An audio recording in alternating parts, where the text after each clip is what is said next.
Resident Evil Zero. Some may consider it the often overlooked middle child of the main franchise. I consider it my first Resident Evil. Now to clarify, it's the first Resident Evil I've completed. I did get the opportunity to play Resident Evil Biohazard on the Steam Deck last Christmas, but I mean it was like for an hour and I didn't really finish it, so I'm not gonna count it. Some might think it peculiar to start at Zero, as many start their journeys with Leon in Resident Evil 2 or 4, or even with Ethan in Resident Evil Biohazard.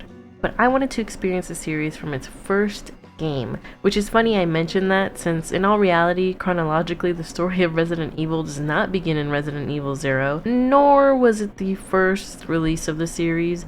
But you know what, I wanted to start at the beginning of the number scale, and 0 is that. This is by far the oldest game I've ever played, even beating out Pokemon Fire Red, one of my first games that wasn't my first game because it was my brother's.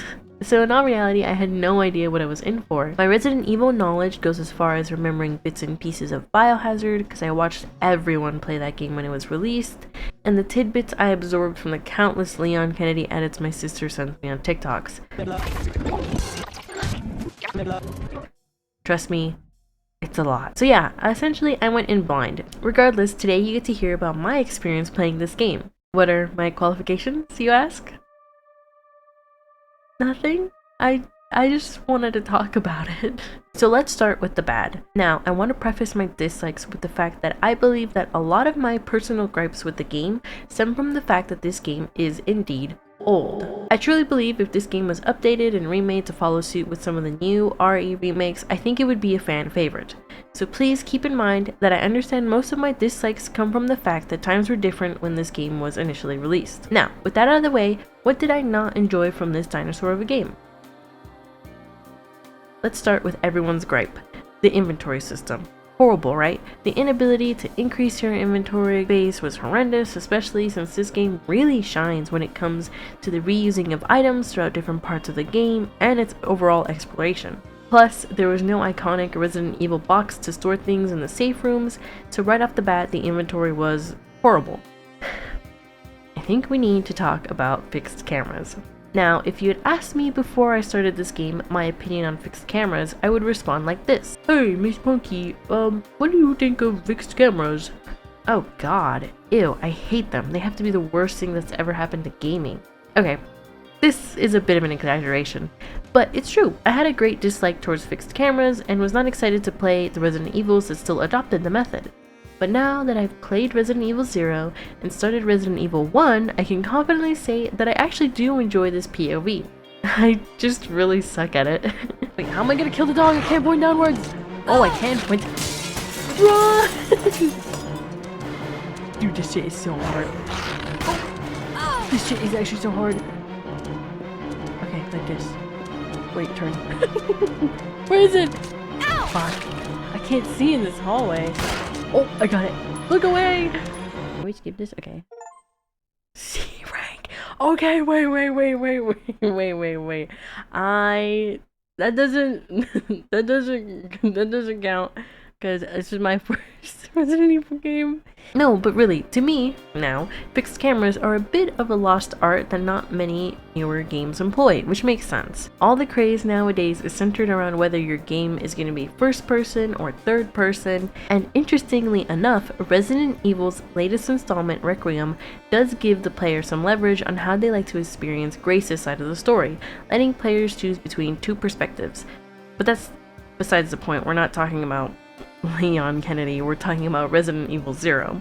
Fixed cameras, although not often used anymore, I think are a lost art as stated before. I believe that they shine the best when they're used to set up a certain scene for ambience and really shine in horror games, giving developers the ability to omit certain things that they don't want players to see initially. Freaky in here. Whoa.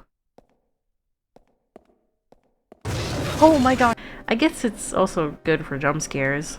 The last thing I want to talk about that I did not like in this game was the mobs. Not because they're not that well designed. A lot of the designs are pretty simple. You got your frogs, all the water, but a lot of the water. Holy fuck! Holy crap! You bitch!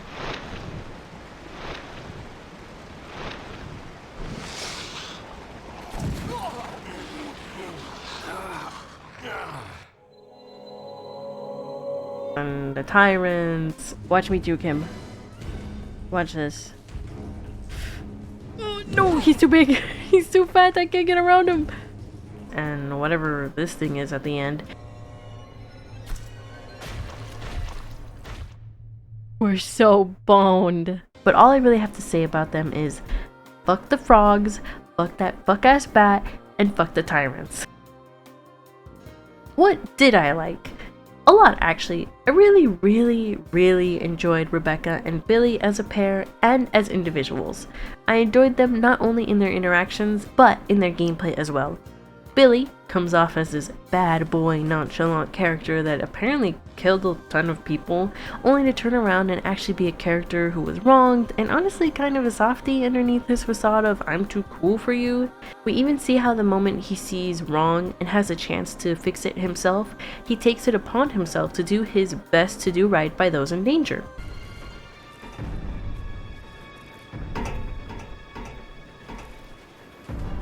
Bro, I don't know how to operate a train. The train will either derail or crash. I gotta stop this thing. Rebecca is honestly too sweet for the situation that she's been put into and genuinely cares about her comrades.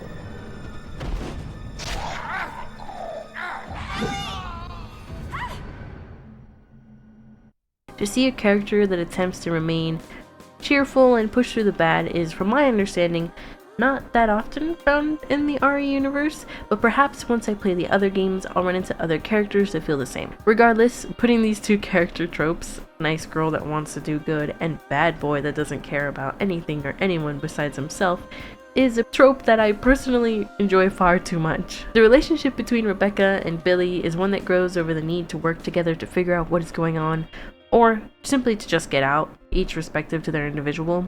Oh gosh, Billy. It's gonna be dangerous from here on in. Why don't we cooperate? Oh. Cooperate with now you want to cooperate? Listen, little girl, if you haven't noticed, there's some pretty freaked out things on this train. And I, for one, want to get out of here. I don't think we stand a chance doing it alone. You expect me to trust you, a wanted felon? I don't need your help. I can handle this on my own. And don't call me little girl. All right, Miss Do-It-Yourself. What should I call This guy you? is so the name condescending. is Rebecca Chambers, but that's Officer Chambers to you. Well then, Rebecca, why don't you go and try while I wait here? No, you can go first. You can go first, it's cool. But at the end of the game, you can see that these two have definitely bonded and share a mutual understanding that whatever it was that they just lived through was evil. Yes, that's a Resident Evil joke. Billy moves on to what is hopefully a new life, which I love, because oftentimes stories write characters like him in a way that the only path for his character to be redeemed is through death, which is not my favorite if I'm quite frank. Also, Billy did not need redemption, as he was not the one to commit such heinous acts that were asked of him.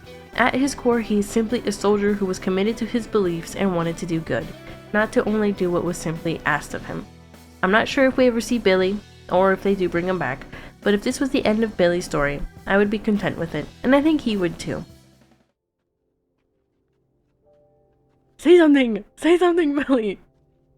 Thank you, Rebecca. That works. Okay, the thumbs up was a little... it wasn't necessary, but... As for Rebecca's development, I think it was a bit more subtle, as I believe she makes later appearances in the series, but she still does have development nonetheless.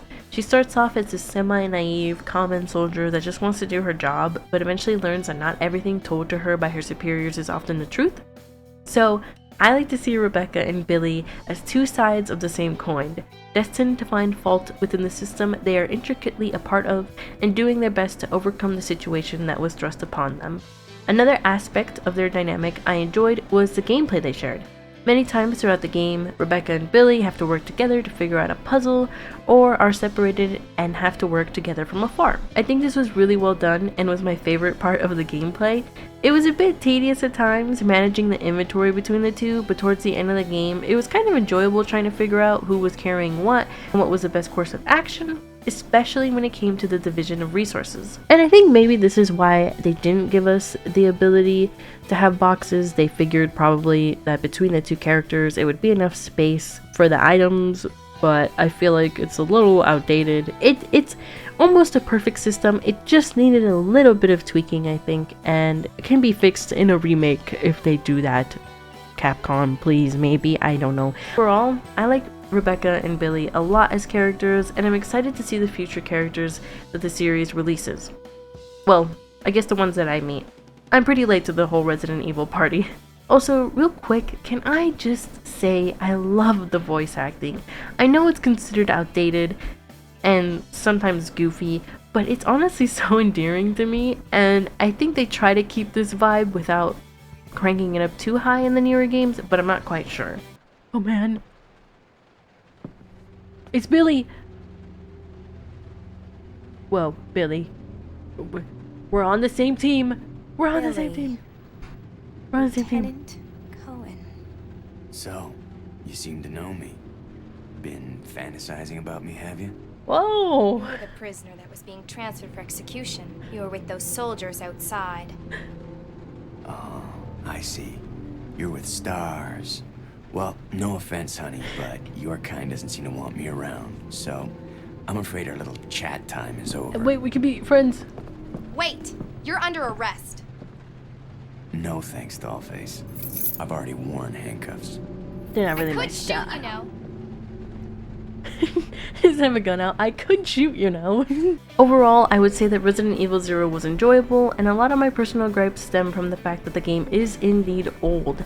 I'm sure that at this moment in time, a remake for this game is not on Capcom's radar. Please, I know you guys are working on probably Code Veronica, but it'd be super sick to see this game remade. Please, Capcom, please, please, please. But if it were ever to release, I would for sure be in line to get a chance to replay it. Hi, it's me. Okay, this is the first time I've ever done a video like this. It was fun sitting down and writing a little script and reading it to you. Hopefully it's good. Hopefully you enjoy it. Let me know. I'd love to do more videos like this. I'm just pretty slow at getting through some of the games that I want to play. I'd love to make a video for each one of the Resident Evil games in the future as I'm slowly making my way through them. And of course, maybe of any other games I play on my Twitch channel. Or if you don't want to go to Twitch because of ads and stuff, you can go to my game channel. Yes, I'm plugging myself. I'm sorry. But I post all my playthroughs over there too. But yeah, thanks for watching, and again, hopefully you enjoyed it, and I have nothing else to say. So I'm gonna stare at you for a little bit, and then I'll go.